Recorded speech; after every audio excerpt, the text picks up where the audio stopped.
سبيل الدموع سبيل مريح تنهد يا صاحي كي. أعوذ بالله من الشيطان الرجيم. بسم الله الرحمن الرحيم. وَلَقَدْ يَسَّرْنَا الْقُرْآنَ لِلذِّكْرِ فَهَلْ مِن مُدَّكِرٍ۔ آج ہم بات کریں گے نون ساکن اور تنوین کے متعلق، اور اس طرح میم ساکن کے متعلق بھی بات کریں گے، اور وقف اور اس طرح رموز اوقاف کے متعلق بھی، اعادہ اور سکتہ کے متعلق بھی جو ہے بات کرنی ہے۔ تو یہ جو چند چیزوں کے متعلق جو ہے نا بات کرنی ہے، تو یہ تفصیلاً نہیں بلکہ اجمالاً ہے، تو تاکہ ذہن نشین ہو جائے جو کچھ ہم نے پہلے پڑھا ہے۔ تو امید ہے کہ آسان طریقے سے جو ہے نا یہاں جس طرح لکھا گیا ہے تو اسی طریقے سے انشاءاللہ ہم نے اس کو سمجھنا ہے۔ تو بہت ہی آسان طریقے سے سمجھایا گیا ہے۔ سب سے پہلے نون ساکن اور تنوین کے متعلق کہ نون ساکن اور تنوین کے 4 حال ہیں، یعنی 4 حالتوں سے خالی نہیں ہوگا۔ وہ کون سے 4 حال ہیں؟ ایک ہے اظہار، ایک ہے ادغام، اور اس طرف تیسرا کیا ہے؟ اقلاب ہے، چوتھا جو ہے اخفاء ہے۔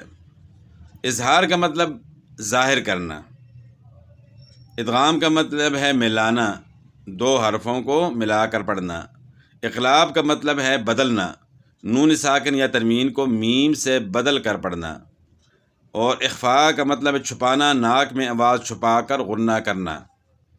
تو یہ تو چاروں کے متعلق، یعنی یہ 4 حال جو ہے نا نون ساکن تنوین کے، یہ 4 حال ہوئے۔ تو اب اس کے متعلق جو ہے نا اب بات کریں گے ترتیب وار۔ سب سے پہلے اظہار کے متعلق بات کریں گے کہ اظہار کا مطلب ہے کہ ظاہر کرنا، یعنی غنہ نہ کرنا۔ تو یہ کب ہوگا؟ اظہار کے متعلق نون ساکن یا تنوین کے بعد حروف حلقی حمزہ، ہا، عین، ح، غین، خا میں سے کوئی حرف ہو تو اظہار ہوگا، یعنی غنہ نہیں ہوگا۔ تو یہ 6 حروف حلقی جب آ جائیں، کس کے بعد؟ نون ساکن کے بعد آ جائیں یا تنوین کے بعد آ جائیں۔ تو نون ساکن یعنی جس نون کے اوپر سکون ہو، یعنی جزم ہو، اس کو نون ساکن کہتے ہیں۔ تنوین 2 زبر 2 زیر 2 پیش کہتے ہیں۔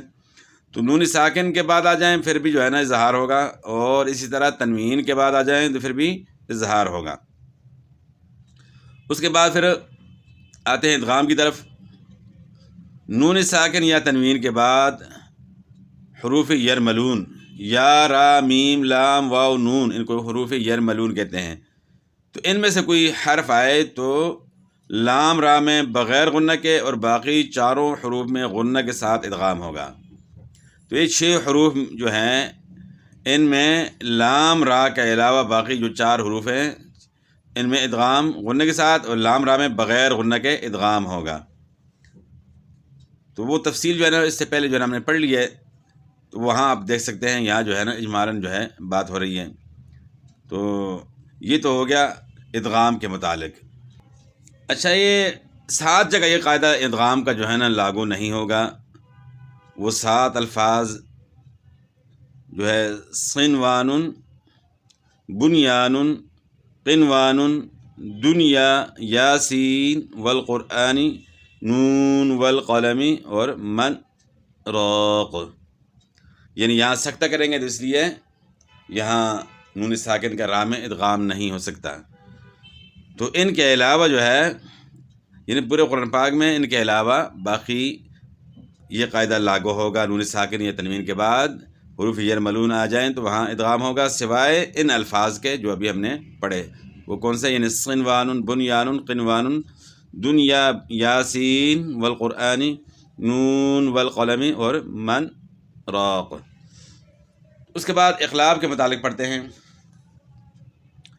اقلاب نون ساکن یا تنوین کے بعد با آ جائے تو نون ساکن اور تنوین کو میم سے بدل کر غنہ کے ساتھ پڑھتے ہیں۔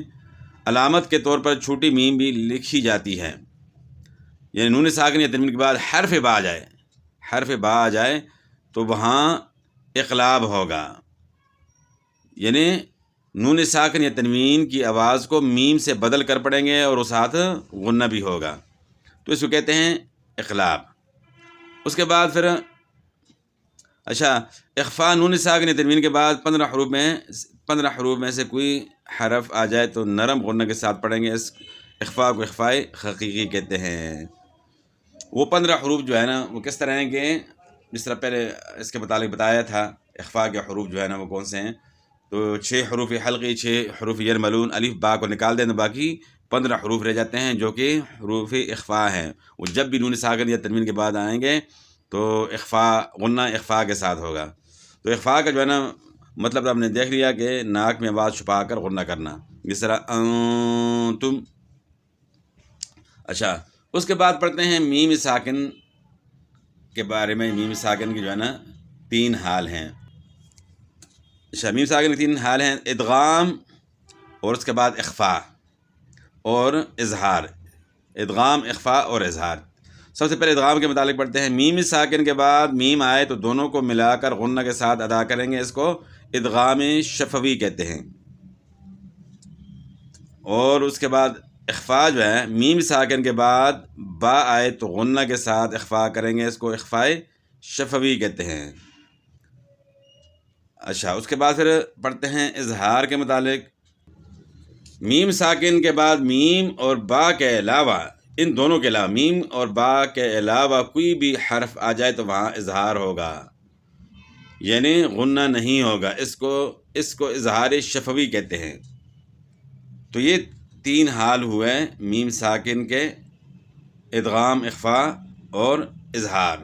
اچھا، آگے لکھا ہے کہ نوٹ میم مشدد پر بھی غنہ ہوگا۔ یہ تو میم ساکن کے متعلق ہماری بات ہو گئی نا، تو ساتھ جو ہے نا یہ نوٹ لکھا ہوا ہے کہ میم مشدد پر بھی غنہ ہوگا۔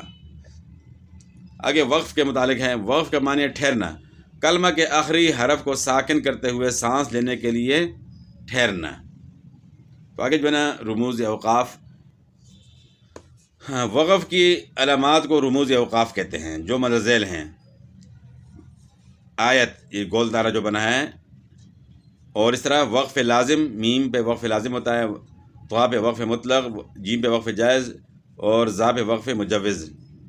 تو ان علامات پہ جو ہے نا آپ سانس لینے کے لیے ٹھہریں گے۔ جب آپ تلاوت کرتے ہیں تو کہیں نہ کہیں آپ کو سانس لینے کی ضرورت پڑے گی، تو ان پہ جو ہے نا آپ کو وقف مثلا کرنا پڑے گا، یعنی آپ کو ضرورت پڑے وقف آپ یہاں کر سکتے ہیں۔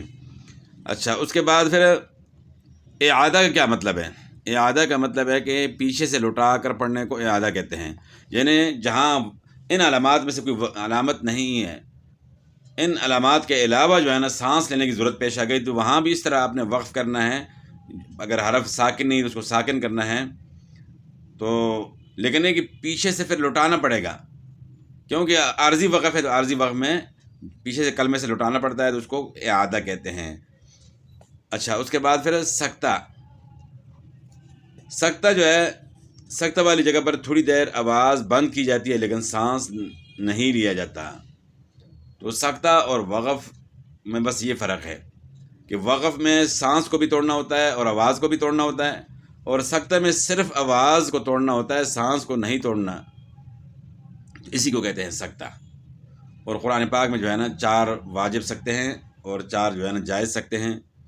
تو یہ جو ہے نا تھا آج ہمارا جو ہے نا سبق آج کا، یہاں جو ہے نا ہمارا جو ہے سبق آج مکمل ہوا، تو باقی انشاءاللہ کل پڑھیں گے۔ والسلام۔